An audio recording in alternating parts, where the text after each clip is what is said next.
पुणात्माओं, अभी तक हमें अध्यात्म ज्ञान का बिल्कुल पता नहीं था, क्योंकि आध्यात्मिक जो ज्ञान है ये बहुत ही जो है जटिल है। जटिल किसके लिए है? जिसके पास तत्व ज्ञान नहीं है। जिसके पास तत्व ज्ञान है ये बहुत ही आसान है। अब जैसे अभी तक सभी ये कहा करते थे कि गीता जी का ज्ञान श्री कृष्ण जी ने बोला है। श्री कृष्ण जी वहां विद्वान अवश्य थे, लेकिन उस श्री कृष्ण जी में प्रवेश करके जैसे प्रेत प्रवेश कर जाते हैं, ऐसे इस काल ने यो गीता जी का ज्ञान सुनाया और साथ में युद्ध करवाया डरा धमका के। पुण्यात्माओं, यदि हम श्री कृष्ण जी के द्वारा ये ज्ञान बोला हुआ माने तो श्री कृष्ण जी तो बहुत ही सतोगुण यानी नेक आत्मा थे। विष्णु जी वाली आत्मा ही श्री कृष्ण रूप में अवतरित थे।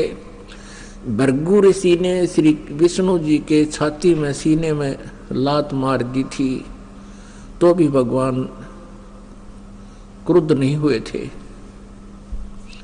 ये इतने सहनशील व्यक्ति है, ऐसे सहनशील प्रभु हैं।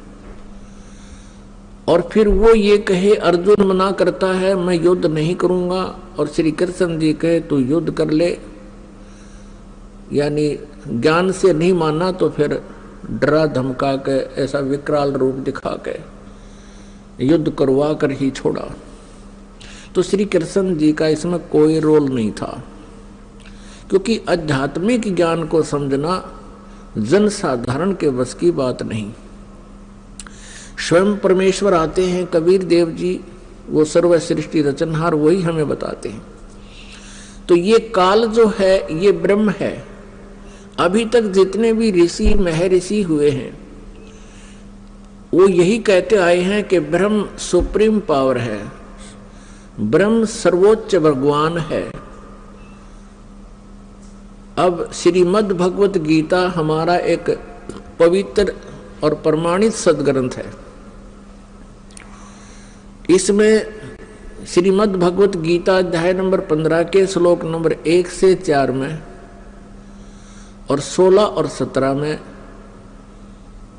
तीन प्रभुओं की, तीन ब्रह्म की सतीथि बताई है।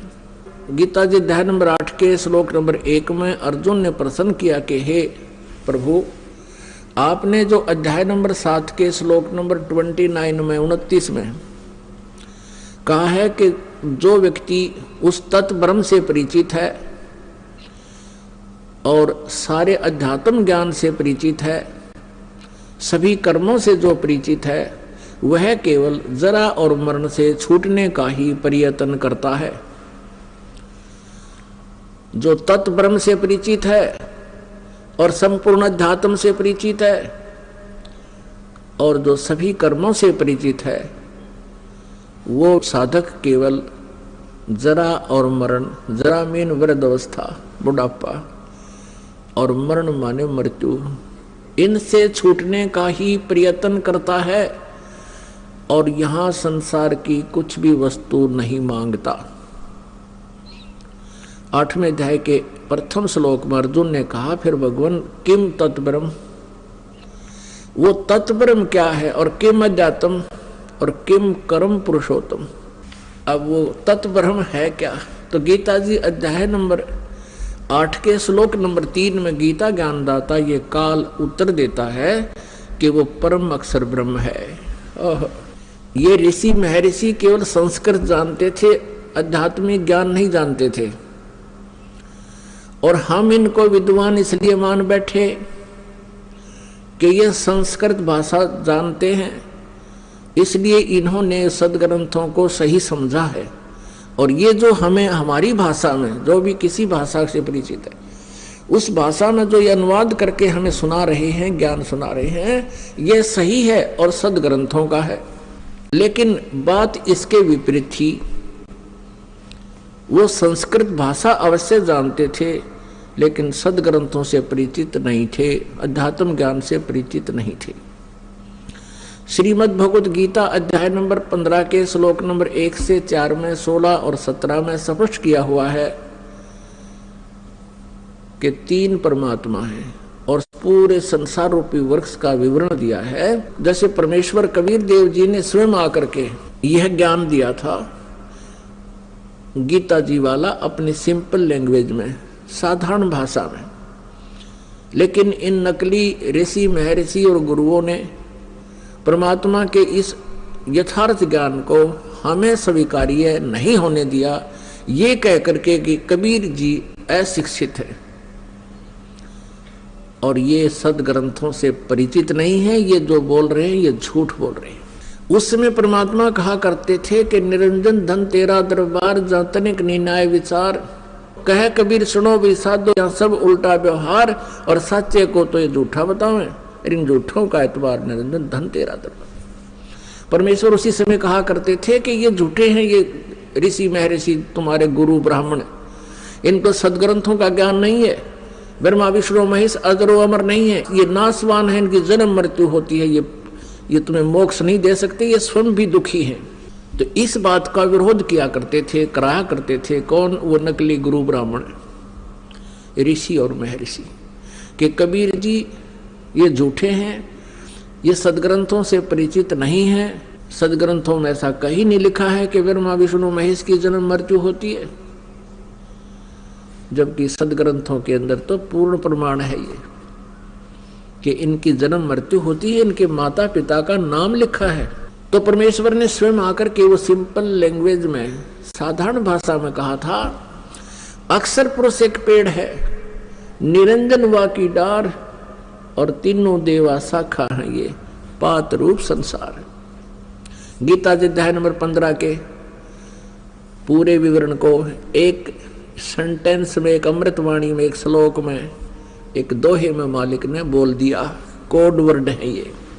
तो उल्टा लटका हुआ संसार रूपी वृक्ष, ऊपर को जड़ है, नीचे को तीनों गुण रूपी शाखा, और जो संसार रूपी वृक्ष के सभी विभाग बता देगा, गीता अध्याय नंबर 15 के श्लोक नंबर 1 में स्पष्ट किया है कि वह वेदवित, वो वेद के तात्पर्य को जानने वाला है, वो तत्वदर्शी संत है, वो है वास्तव में विद्वान पुरुष।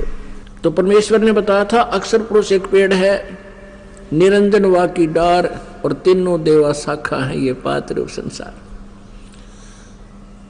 अब प्रसंग चल रहा है, 3 प्रभु है, सर्वपुरुष, सर्वब्रह्म कहो, सर्वपुरुष कहो, अक्षर पुरुष कहो, अक्षर ब्रह्म कहो, परम अक्षर पुरुष कहो, परम अक्षर ब्रह्म कहो, ये 3 हैं। अब सीधी भाषा में बताते हैं कि सर्वब्रह्म, सर्वब्रह्म कहो से ब्रह्म कहो, क्योंकि ये ब्रह्म नाम से प्रसिद्ध हो गया उपमा से, लेकिन फिर अक्षर ब्रह्म कहना पड़ा, अक्षर पुरुष कहो। तो एक सर्वब्रह्म, एक अक्षर ब्रह्म, एक परम अक्षर ब्रह्म, इन्हीं को दूसरे शब्दों में सर्वपुरुष, अक्षर पुरुष और परम अक्षर पुरुष। तो सर्वपुरुष जो है ये ब्रह्म है, और अक्षर पुरुष है ये परब्रह्म है, और परम अक्षर पुरुष है ये परम अक्षर ब्रह्म, यानी पूर्ण ब्रह्म है, पूर्ण परमात्मा, कंप्लीट गॉड। तो गीता जी अध्याय नंबर 15 के श्लोक नंबर 1 से 4 में कहा है कि जब तत्वदर्शी संत मिल जाए, वो आपको संसार रूपी वृक्ष के सब विभाग बताओगा। तो उसके पश्चात परमेश्वर के उस परम पद की खोज करनी चाहिए, जहां जाने के बाद साधक फिर लौटकर कभी संसार में नहीं आते। गीता जी अध्याय नंबर 15 के श्लोक 16 और 17 में 3 पुरुष बताए हैं, सर्वपुरुष, अक्षर पुरुष। इन दोनों के लोक में, इनके अंतर्गत तथा ये स्वयं सभी नासवान हैं। जीव आत्मा सभी की अमर होती है, कुत्ते गधे से लेकर देवताओं तक भी आत्मा अमर है, लेकिन ये स्वयं नासवान है। इसलिए गीता जी अध्याय नंबर 15 के श्लोक नंबर 17 में तुरंत ही कहा है कि उत्तम पुरुष है तू अन्य। पुरुष माने परमात्मा, पुरुषोत्तम, उत्तम पुरुष, श्रेष्ठ प्रभु तो कोई और है। इन दोनों से कोई और है, सर्वपुरुष और अक्षर पुरुष से भी अन्य है, भिन्न है। और वही परमात्मा कहलाता है। और वही तीनों लोकों में प्रवेश करके सबका धारण पोषण करता है, यानी वो ओवरऑल कंट्रोलर, वो मूल है। संसार रूपी वृक्ष की वो मूल है, जड़ है। जड़ से पूरे पेड़ को आहार प्राप्त होता है, खुराक मिलती है। तो पुण्यात्मा, वो परम अक्षर ब्रह्म जो है वो है पुरुषोत्तम। अब यहां थोड़ा शंका आ जाती है भक्तों के 15वें अध्याय के 18वें श्लोक में, ये गीता ज्ञानदाता ये सरपुरुष है, ये सरब्रह्म है। ये क्या कह रहा है कि मैं, जितने मेरे अंतर्गत 21 ब्रह्मांड में प्राणी हैं, चाहे वो जीवात्मा रूप में है या चाहे वो स्थूल शरीर में है, देवता तक है, इनसे मैं तगड़ा हूं, इनसे मैं श्रेष्ठ हूं, शक्तिशाली हूं। इसलिए लोक वेद के आधार से मैं पुरुषोत्तम प्रसिद्ध हूं। आई एम नॉट पुरुषोत्तम। ये कहता है कि मैं वास्तव में पुरुषोत्तम नहीं हूं, क्योंकि उत्तम पुरुष है तू अन्य परमात्मा इति उदारत है। यह लोग तर्मावी से विभर्ति अवय ईश्वर है। वो तो 15वें अध्याय के 17वें श्लोक में ये खुद बोल चुका है कि पुरुषोत्तमता कोई अन्य ही है। और उसके लिए इसने ऑप्शन छोड़ दिया चौथे अध्याय के 34वें श्लोक में कि उस तत्व ज्ञान को, जो चौथे अध्याय के 32वें श्लोक में जिसके विषय में कहा है, उस ज्ञान को तो तत्वदर्शी संतों के पास जाकर समझ। वो तत्वदर्शी संत प्रसन्न होकर के तुझे उस परमात्म तत्व का ज्ञान करावेंगे। इससे सिद्ध है कि गीता ज्ञानदाता परम अक्षर ब्रह्म से परिचित नहीं है, उसके कंप्लीट नॉलेज से वो परिचित नहीं है। अब यहां क्या बता रहे हैं कि 15वें अध्याय के 18वें श्लोक में वो इसलिए कह रहा है कि मैं तो लोक वेद के आधारत हैं। जैसे ये ऋषि महर्षि और ये नकली गुरु जितने थे, ये क्या कहा करते, पहले तो ब्रह्मा विष्णु महेश को सुप्रीम पावर, फिर बताओ जो वेदों पर आधारित, तो वो कहते थे ब्रह्म सुप्रीम पावर। तो ये लोक वेद था, ये यथार्थ ज्ञान नहीं था। इस लोक वेद के आधार से वो कहता है गीता ज्ञानदाता कि मैं पुरुषोत्तम लोक वेद के आधार से प्रसिद्ध हूं,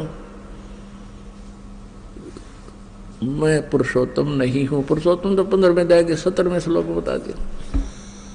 तो प्रसंग जो चल रहा है पुण्यात्माओं, अब 3 प्रभु सिद्ध हो गए और हमारे पवित्र सदग्रंथ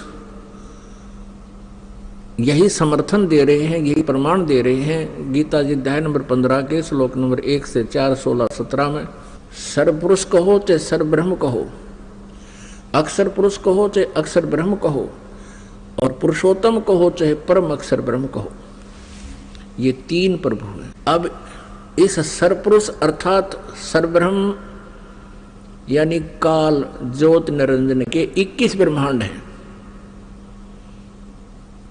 और ये प्रत्येक ब्रह्मांड में एज ए मुख्यमंत्री रोल करता है। और इसके 3 पुत्र हैं, रजगुण ब्रह्मा, सतगुण विष्णु, तमगुण शिव जी। ये एक विभागीय मंत्री का रोल करते हैं।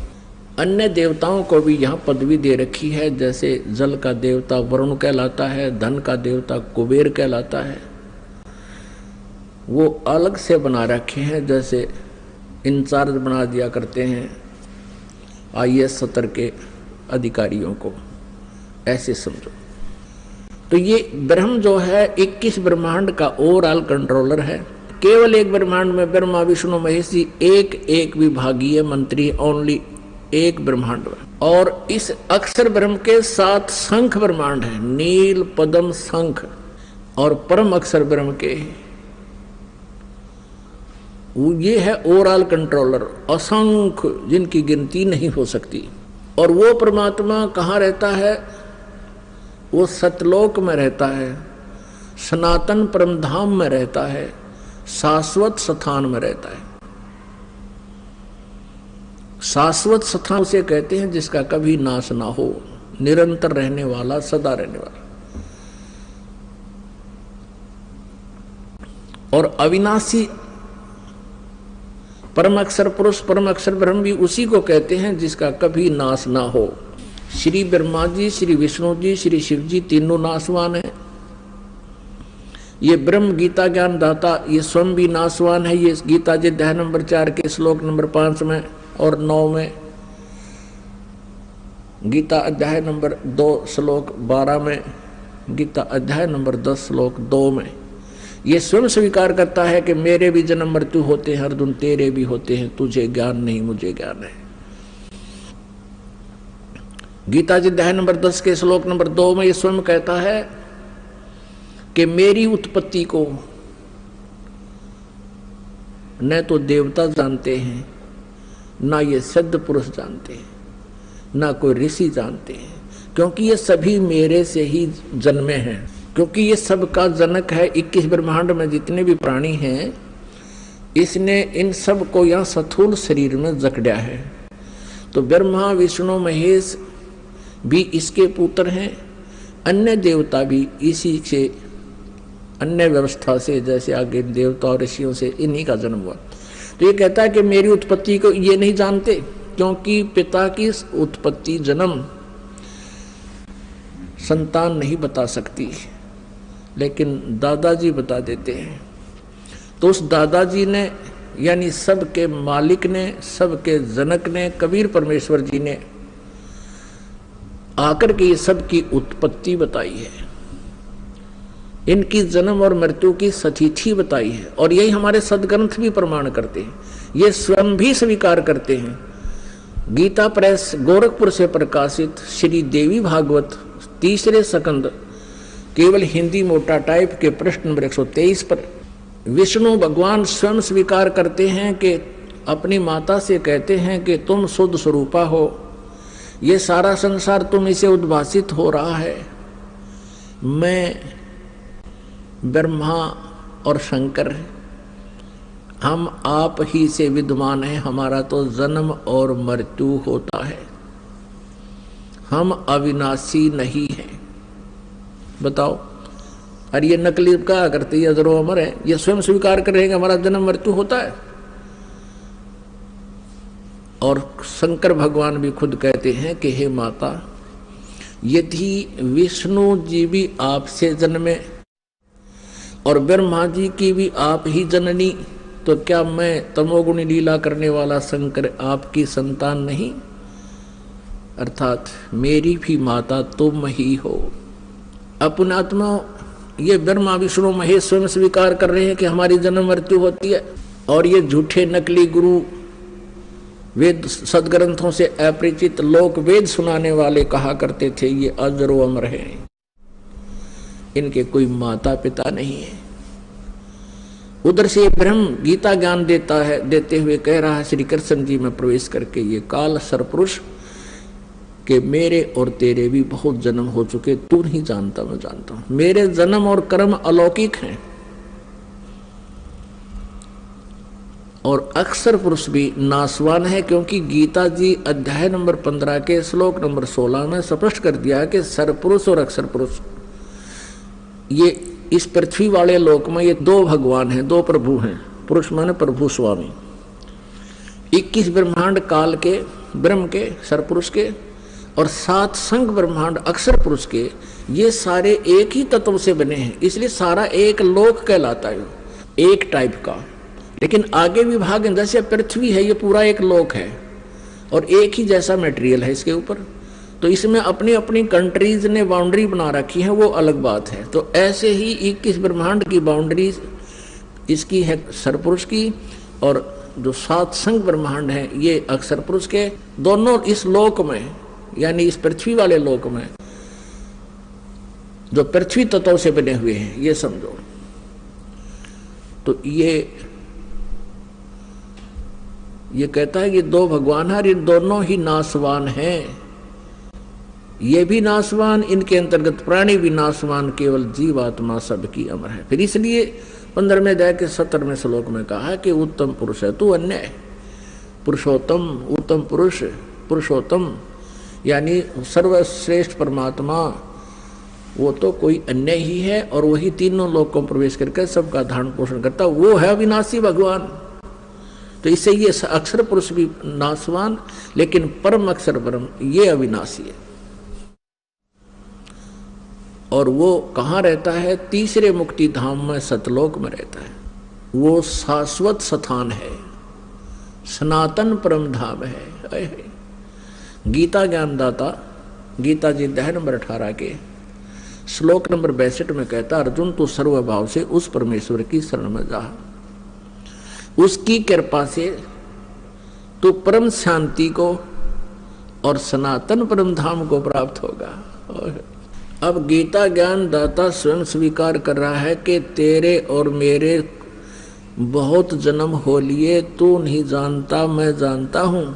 8वें अध्याय के एक श्लोक का उत्तर 8वें अध्याय के तीसरे श्लोक में गीता ज्ञानदाता कहता है कि वो परम अक्षर ब्रह्म है, जो अर्जुन ने पूछा कि 7वें अध्याय के 29वें श्लोक में जिस तत्ब्रह्म के बारे में आपने कहा है वो किम तत्ब्रह्म, तो 8वें अध्याय के तीसरे श्लोक में गीता ज्ञानदाता का परम अक्षर ब्रह्म है।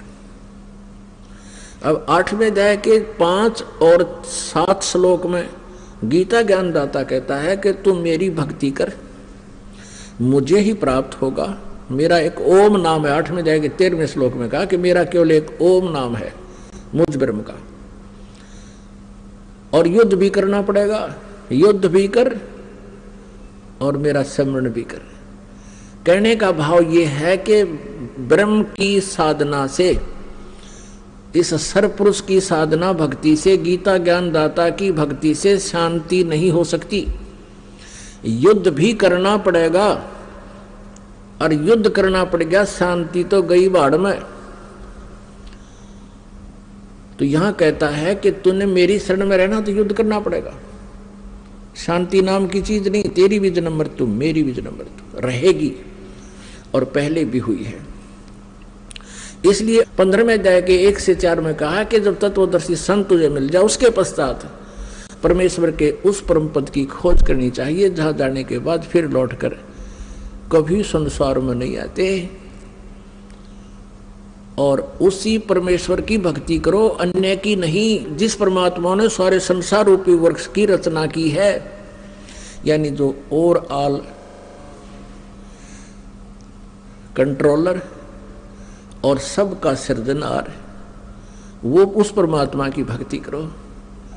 तो यहाँ 18वें अध्याय के 62वें श्लोक में फिर उसने दोहराया है कि अर्जुन तू सर्वभाव से उस परम अक्षर ब्रह्म की शरण में जा, उस परमेश्वर की शरण में जा, जिसकी कृपा से तू परम शांति को और सनातन परम धाम को प्राप्त होगा।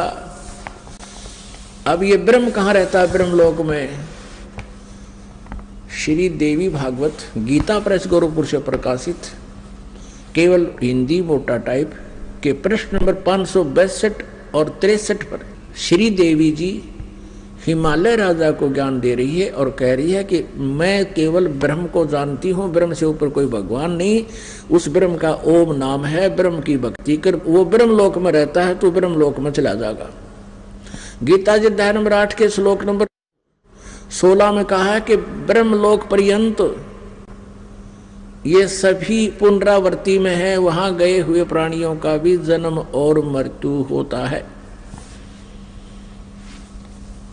तो ये गीता ज्ञानदाता इसलिए यहां स्पष्ट कर रहा है, यदि तुझे परम शांति यानी पूर्ण सुख चाहिए तो उस परमेश्वर की शरण में जा। और गीता जी अध्याय नंबर 18 के ये अंतिम श्लोक है, 61 से लेकर और 66 तक, आगे भी है 78 79 तक, लेकिन इनमें निष्कर्ष है। और गीता जी का निष्कर्ष निकाल कर दे दिया इस गीता ज्ञानदाता ने। गीता अध्याय नंबर 18 के श्लोक नंबर 62 में तो ये स्पष्ट कर दिया कि यदि तूने शांति चाहिए और पूर्ण मोक्ष चाहिए तो उस परमेश्वर की शरण में जा। 18वें अध्याय के 63वें श्लोक में कहा कि अर्जुन अब ये गुप्त से गुप्त ज्ञान गीता वाला मैंने तुझे दे दिया, अब इसको समझकर जैसे तेरी समझ में आवे वो कर ले, जो तने ठीक लगे। मेरी शरण में रहना है तो उठा लठ, उठा हथियार, हो खड़ा और मार गद्दा गद। और उसकी शरण में जाना है तत्वदर्शी संत खोज ले। यदि उस परमेश्वर की शरण में जाना है जहां जाने के बाद फिर जन्म मृत्यु नहीं होता, परम शांति प्राप्त होती है, वो उससे परिचित नहीं उस ज्ञान से। चौथे अध्याय के 34वें श्लोक में स्पष्ट कर दिया, उन तत्वदर्शी संतों की खोज कर ले। अब यहां स्पष्ट कर दिया 18वें अध्याय के 63वें श्लोक में कि ये गुप्त से गुप्त गीता वाला रहस्यमय ज्ञान मैंने तेरे को दे दिया, अब तेरी समझ में आवे वो कर ले। मेरी शरण में रहना है या उसकी शरण में जाना है, ये फैसला कर। और कहता है फिर 64वें श्लोक में तुरंत फिर कहता है कि एक और गुप्त से गुप्त बताता हूं कि मेरा पूज्य देव भी यही है जो 18वें अध्याय के 62वें श्लोक में जिस के बारे में मैं कह रहा हूं। ये मेरा भी इष्ट देव है, इष्टम असी बेदृढ़, यह मेरा भी पक्कम पक्का पूज्य देव है। और परमेश्वर स्वयं आकर कहते हैं गोरखनाथ जी को, कबीर साहब कहते हैं तेरा ज्योत स्वरूपी अलख निरंजन ये भी धरता ध्यान हमारा, ये भी हमारी पूजा करता है। लेकिन जैसे ये करता है उसी हिसाब से इसको हम ही देते हैं भक्ति शक्ति, जो थोड़ा बहुत ये गुजारा इसका चल रहा है 21 ब्रह्मांड का।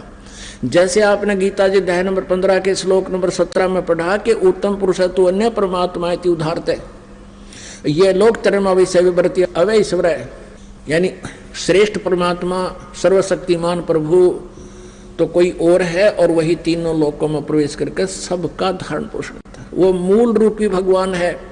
15वें अध्याय के 1 में से लेकर 4 में यही प्रमाण है कि ऊपर को जड़, वो तो पूर्ण परम अक्षर ब्रह्म है। जड़ यानी सब प्राणियों को जिससे आहार प्राप्त होता है, जिससे शक्ति प्राप्त होती है, जिससे भक्ति प्राप्त होती है। तो यहां भी वो खुद कहता है कि मेरा भी वो पूज्य देव है। अब 18वें अध्याय के 65वें श्लोक में गीता ज्ञानदाता कहता है कि तू मेरा भक्त बन, मुझे नमस्कार कर, नो डाउट तू मुझे ही प्राप्त होगा। बिल्कुल जहां आशा तहां वासा होई, मन कर्म वचन सुमरियो सोई, परमात्मा भी कहते हैं। और गीता जी अध्याय नंबर 8 के श्लोक नंबर 6 में ये गीता ज्ञानदाता भी कह रहा है कि अंत समय में जो जिस भी भाव में भावित रहता है उसी को प्राप्त होता है। परमात्मा कबीर परमेश्वर जी भी कहते हैं कि जहां आशा तहां वासा होई और मन कर्म वचन सुमरियो सोई, जिसमें आपकी आस्था रहेगी वहीं तेरा निवास होगा, वहीं तेरा जाना होगा। 18वें अध्याय के 65वें श्लोक में ये फिर कहता है कि तूने मेरी शरण में रहना है तो मुझे नमस्कार कर और मुझ में मन वाला हो, मुझ में भावित रहे, अन्य देवताओं की पूजा भी त्याग दे, कुछ नहीं करना, तो नो डाउट निसंदेह तो मुझे प्राप्त होगा। अंडरस्टूड। फिर 18वें अध्याय के 66वें श्लोक में फिर कंसेप्ट क्लियर कर दिया गीता ज्ञानदाता ने, यदि तूने उस परम अक्षर ब्रह्म की शरण में जाना है, सर्वधर्मान परित्यज माम एकम शरणम व्रज, अहम त्वा सर्व पापेभ्यः मोक्षामि मा शुच। यदि तूने उस परमेश्वर की परम अक्षर ब्रह्म की शरण में व्रज माने जाना होता है, इन अनुवादकर्ताओं अज्ञानियों ने आना कर दिया, ये गलत कर रखा है, अनर्थ कर दिया इन्होंने।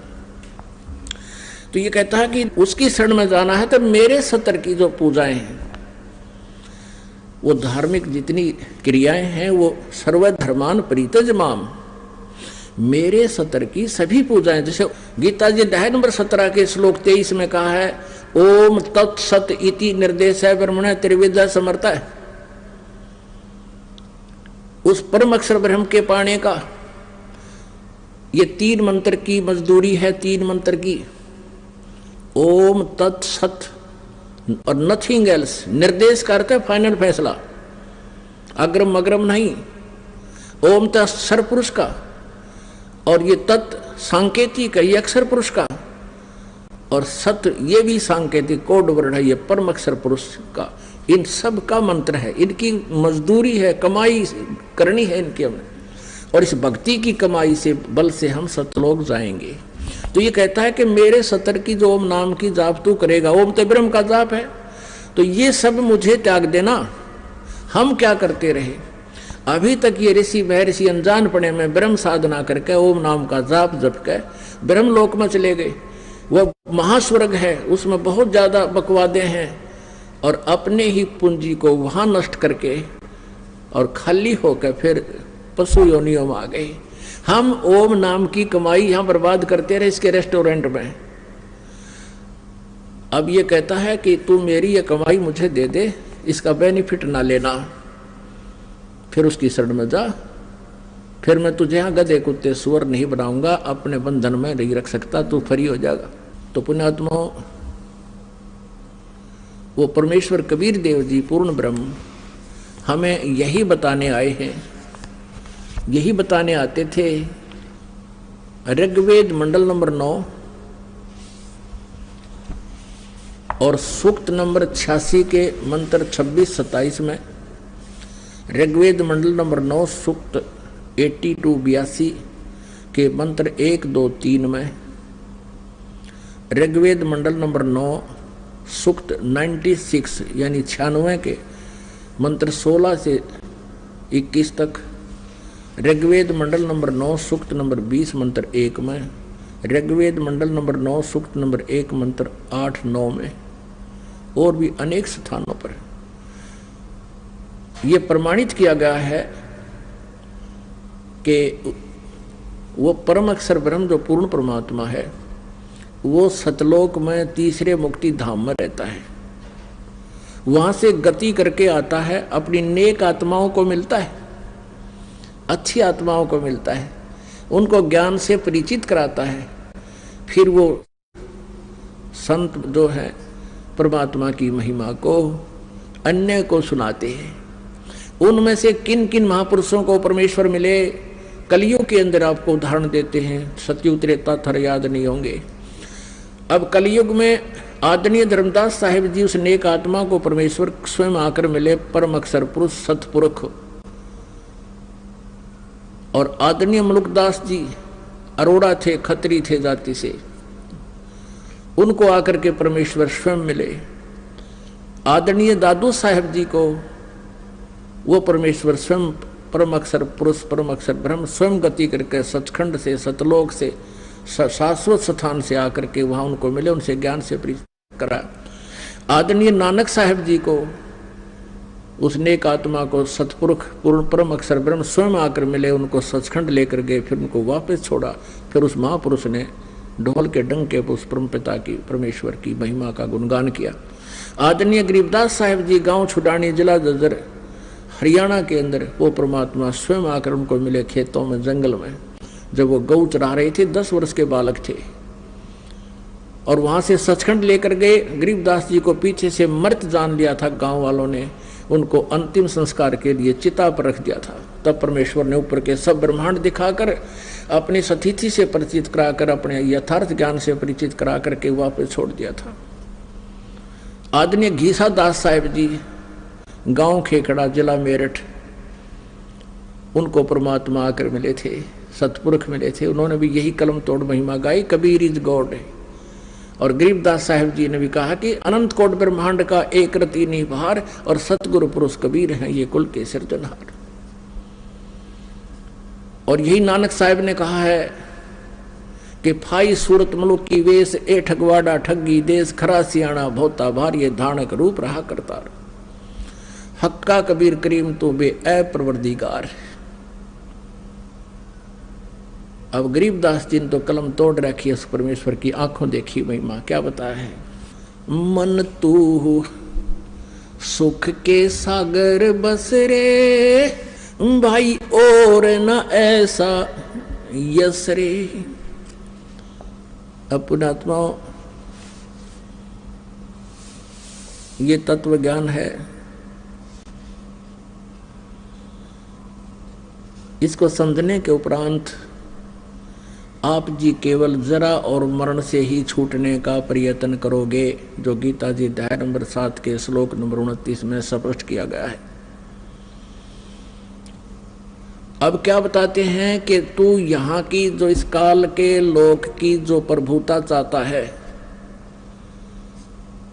मान लीजिए आप कोई राजनेता बन जाते हो और यहाँ संसारिक कुछ कार्य आप अच्छे कर देते हो, आपकी मृत्यु के उपरांत आपके फॉलोअर आपकी एक स्टैच्यू बना देते हैं, एक मूर्ति बना देते हैं यादगार के लिए, और सत भक्ति करी नहीं वही प्राणी फिर पशु बनकर या कौवा काग बनकर अपने स्टैच्यू पर ऊपर बैठकर सिर पर बीट करता है। अब वो महिमा के काम आई, वो गधा बन रहा और महिमा हम कर लग रहे उसकी। तो कहने का भाव ये है कि ऐसा कोई और यश नहीं है, ऐसी कोई महिमा नहीं होगी तेरी, तो सुख के सागर बस रे।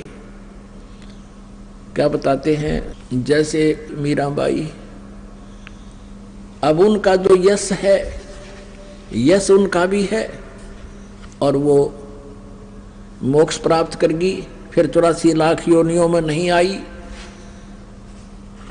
ऐसे ही आप जी भी उस वस्तु को प्राप्त कर सकते हो, कोई कठिन काम नहीं।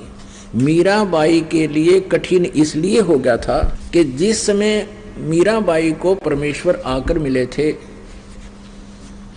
कबीर देव जी, उस ज्ञान से वो परिचित हुई तो एकदम आत्मा उसकी जागगी, और ठाकुर कुल में जन्म था,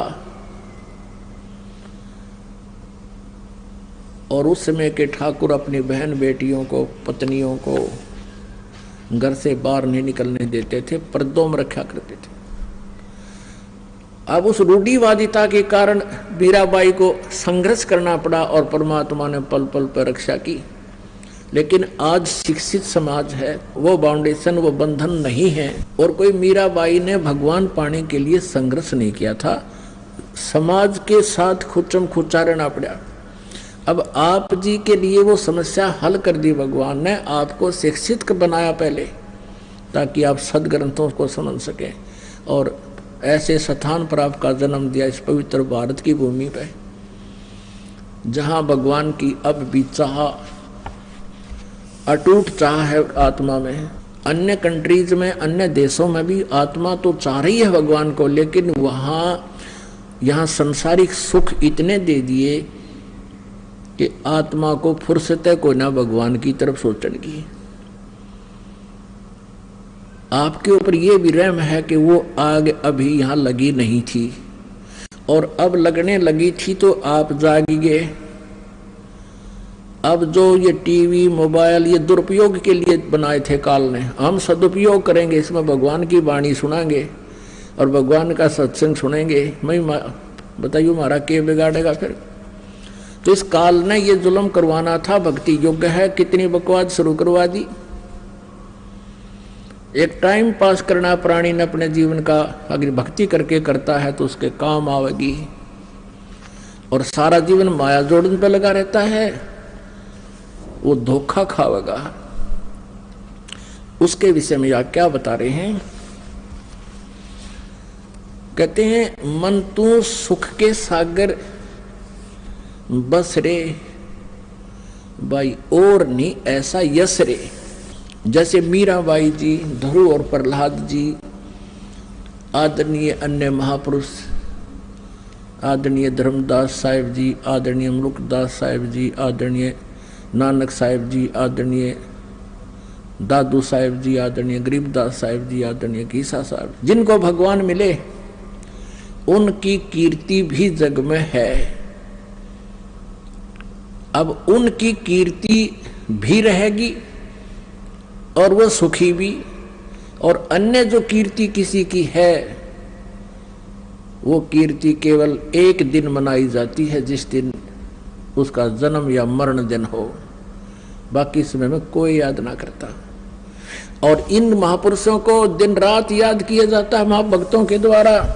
अब गरीबदास साहिब जी क्या कहते हैं, इंद्री कर्म न लगे लगारम, जो भजन करे निर्दुंदरे, गरीबदास जग कीर्ति होगी जब लग सूरज चंद्रे।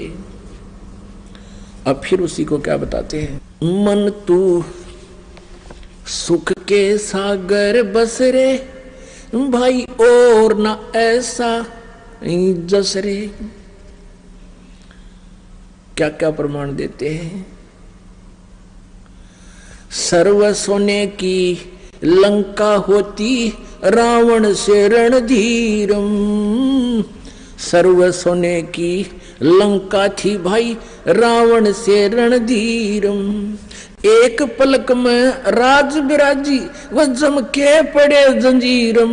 मन तू सुख के सागर बस रे भाई और ना ऐसा यस रे। मन तू सुख के सागर बस रे भाई और ना ऐसा यस रे। उदय अस्त बीच चक्कर चले थे ऐसी जन ठकुराई। उदय अस्त बीच चक्कर चले थे ऐसी जन ठकुराई। चणुक ऋषि स्वर कल्प करी तब खोज न पाया राई। मन तू सुख के सागर बस रे भाई और न ऐसा जस रे। मन तू सुख के सागर बस रे भाई और न ऐसा जस रे। दुर्योधन से राजा होते संग इकोतर भाई। दुर्योधन से राजा होते संग इकोतर भाई। 11 अक्षोणी संग चले थी देही गीद ना खाई। मन तू सुख के सागर बस रे भाई और ना ऐसा जस रे। मन तू सुख के सागर बस रे भाई और ना ऐसा यस रे। 60,000 सगड़ के होते कपिल मुनीश्वर खाए। 60,000 सगड़ के होते कपिल मुनीश्वर खाए। एक सपुत्र उत्तान पात का परमात्म पद पाए। मन तू सुख के सागर बस रे भाई और ना ऐसा यस रे। मन तू सुख के सागर बस रे भाई और ना ऐसा यस रे। राम नाम प्रहलाद पढ़े था। राम नाम प्रहलाद पढ़े थे हिरण्यकशिपु ना भाई। राम नाम प्रहलाद पढ़े थे हिरण्यकशिपु ना भाई।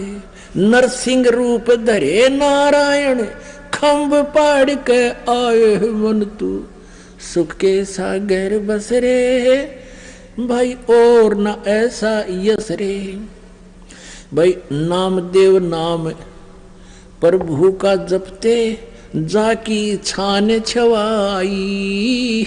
नामदेव नाम प्रभु का जपे थे जाकी छान छवाई। एक पलक में देवल फेरा वह मृतक गऊ जवाई। मन तू सुख के सागर बस रे भाई और ना ऐसा यस रे। मन तू सुख के सागर बस रे भाई और ना ऐसा यस रे।